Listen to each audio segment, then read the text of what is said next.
Hello, இன்றைக்கி ரொம்ப டேஸ்ட்டான ஒரு பைனாப்பிள் வச்சு ஒரு டோஸ்ட் தாங்க பார்க்க போகிறோம். இந்த டோஸ்ட்டு நீங்கள் ஒரு வாட்டி செஞ்சீங்கன்னா அடிக்கடி செய்வீங்க. அவ்வளோ டேஸ்ட்டாக இருக்கும். நிஜமாலேங்க செம்ம சூப்பரான இந்த பைனாப்பிள் டோஸ்ட் எப்படி பண்ணலான்னு பார்க்கலாம் வாங்க. ஃபஸ்ட்டு ஒரு பவுல் எடுத்துக்கலாம். 1.5 ஸ்பூன் அளவு மிளகாத்தூள் சேர்த்துக்கலாம்.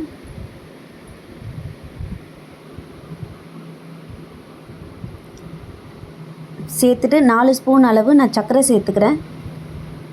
பைனாப்பிளில் ஸ்வீட் இருந்ததுன்னா கம்மியாகவே சேர்த்துக்கலாம். என்னுடைய பைனாப்பிளில் ஸ்வீட் ரொம்ப கம்மி, அதனால் நான் 4 ஸ்பூன் சேர்த்துக்கிறேன்.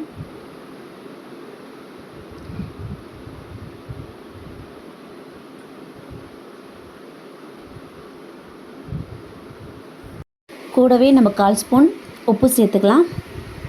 சேர்த்துட்டு எல்லாத்தையும் ஒன்றா மிக்ஸ் பண்ணிவிடுங்க. நல்லா மிக்ஸ் பண்ணிவிட்டு பைனாப்பிளை இப்போ 1 பை 1 பைனாப்பிளை நல்லா டிப் பண்ணி எடுத்துக்கலாம். தனியாக பிளேட்டில் எடுத்து வச்சிடலாம். இதே மாதிரி எல்லாத்தையும் நம்ம டிப் பண்ணி எடுத்துக்கலாம்.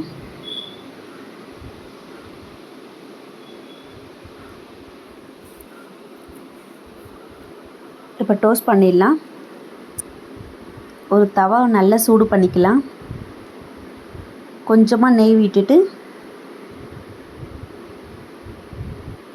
இந்த பைனாப்பிளை ஒன்று ஒன்றா நம்ம தவாவில் போட்டுடலாம். அடுப்பு ஃபுல்லாக உங்களுக்கு ஸ்லோவில் வச்சுக்கோங்க. நல்லா சிம்மில் வச்சுக்கோங்க, இல்லைனா இது கருகிடும். சர்க்கரை போட்டதால் சீக்கிரமாக மெல்ட் ஆகி கருகிடும்.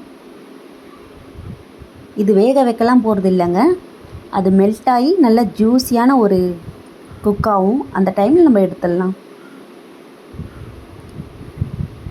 குழந்தைங்களுக்கு கொடுக்கும்போது காரம் கொஞ்சம் கம்மியாகவே போட்டுக்கோங்க. இந்த மாதிரி செஞ்சு கொடுத்தீங்கன்னா நல்லா விரும்பி சாப்பிடுவாங்க. இது பெரியவங்களே சாப்பிட்லாம், நல்ல டேஸ்ட்டான இருக்கும். நீங்களே சாப்பிட்டிங்கனாலே ஒரு வாட்டி செஞ்சு சாப்பிட்டிங்கன்னா அடிக்கடி செய்வீங்க. நல்ல ஜூஸியாக எல்லாமே இதுவாகிடுச்சு. நம்ம இப்போ எடுத்துடலாம்.